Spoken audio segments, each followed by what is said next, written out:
Hi everyone, అందరికీ నమస్కారం అండి. Welcome to our YouTube channel. Andhra Pradesh రాష్ట్ర వ్యాప్తంగా ఉన్నటువంటి ప్రజలకు ప్రభుత్వం నుంచి 3 అదిరిపోయే శుభవార్తలు అయితే రావడం జరిగింది. సో అదేమిటని దానికి సంబంధించిన పూర్తి వివరాలన్నీ కూడా ఈ వీడియోలో మనం తెలుసుకుందాం. అయితే వివరాల్లోకి వెళ్లే ముందు మీ అందరికీ ఒక చిన్న రిక్వెస్ట్ అండి. ఈ వీడియో చూస్తున్న ప్రతి ఒక్కరు కూడా వీడియోని ఎక్కడ స్కిప్ చేయకుండా ఎండ్ వరకు చూడండి.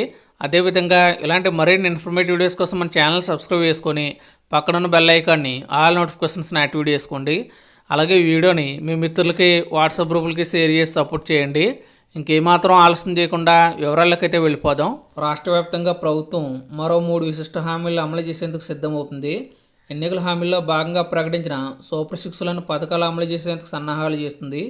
ముఖ్యమంత్రిగా పదవి బాధ్యతలు చేపట్టిన తొలి రోజే 5 సంతకాలు చేసి చిత్తశుద్ధిని నిరూపించుకున్న చంద్రబాబు నాయుడు గారు ఇప్పుడు మిగిలిన పథకాలు అమలు చేసే దిశగా అడుగులు వేస్తున్నారు. ఇప్పటికే పెన్షన్ పెంపు హామీతో పాటు ఉచిత ఇసుక, ల్యాండ్ టైటిలింగ్ యాక్ట్ రద్దు, అన్న క్యాంటీన్ల ఏర్పాటు, మెగా డిఎస్సి హామీలపై సంతకాలు చేశారు.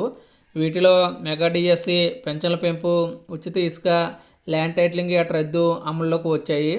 తాజాగా స్వాతంత్ర దినోత్సవాన్ని పురస్కరించుకొని అన్న క్యాంటీన్లను అందుబాటులోకి తీసుకురావాలని నిర్ణయం తీసుకున్నారు. దీనిపై ఇప్పటికే ముఖ్యమంత్రితో పాటు ప్రభుత్వం కీలక ప్రకటన చేసింది. అదే రోజున మరో 2 పథకాలు కూడా అమలు చేసేందుకు ప్రభుత్వం సిద్ధమవుతుంది. మహిళలకు ఉచిత బస్సు ప్రయాణంతో పాటు పాఠశాలలు ప్రారంభమై తరగతులు జరుగుతున్న క్రమంలో ఇప్పుడు తల్లికి వందనం పథకాన్ని ఆరంభించేందుకు ప్రభుత్వం సిద్ధమవుతుంది. ప్రధానంగా పేదల ఆకలి తీర్చే అన్న క్యాంటీన్లను ఆగస్టు 15వ తేదీన ముఖ్యమంత్రి చంద్రబాబు నాయుడు గారు ప్రారంభించనున్నారు. రాష్ట్ర వ్యాప్తంగా 200లకు పైగా అన్న క్యాంటీన్లను ఒకేసారి ప్రారంభించేందుకు ఏర్పాట్లు జరుగుతున్నాయి. దీనికి అవసరమైన నిధులు కూడా సిద్ధం చేశారు. 5 రూపాయలకే పేదలకు భోజనం అల్పాహారం అందించనున్నారు. అదేవిధంగా ప్రభుత్వం విద్యా వ్యవస్థ పటిష్టానికి సమగ్ర చర్యలు చేపట్టింది. ఒకవైపు విద్యకు అవసరమైన పథకాలతో పాటు బోధనలో నాణ్యత ప్రమాణాలు పెంపొందించే విధంగా చర్యలు తీసుకుంటుంది. దీనిలో భాగంగా గత ప్రభుత్వం అమలు చేసిన అమ్మఒడికి బదులుగా తల్లికి వందనం పేరిట 15,000 రూపాయలను ప్రతి తల్లికి అందించనుంది. ఒకే ఇంట్లో చదువుకునే పిల్లలు ఎంతమంది ఉన్నా అంతమందికి 15,000 రూపాయల చొప్పున అందించేందుకు ఇచ్చిన హామీలు నెరవేర్చే దిశగా అడుగులు వేస్తుంది. ఈ ఏడాది నుంచే ఈ పథకాన్ని అమలు చేయాలని నిర్ణయం తీసుకుంది. ఈ కానుకను కూడా ఆగస్టు 15వ తేదీన ప్రకటించేందుకు ప్రభుత్వం సమాయత్తం అవుతుంది.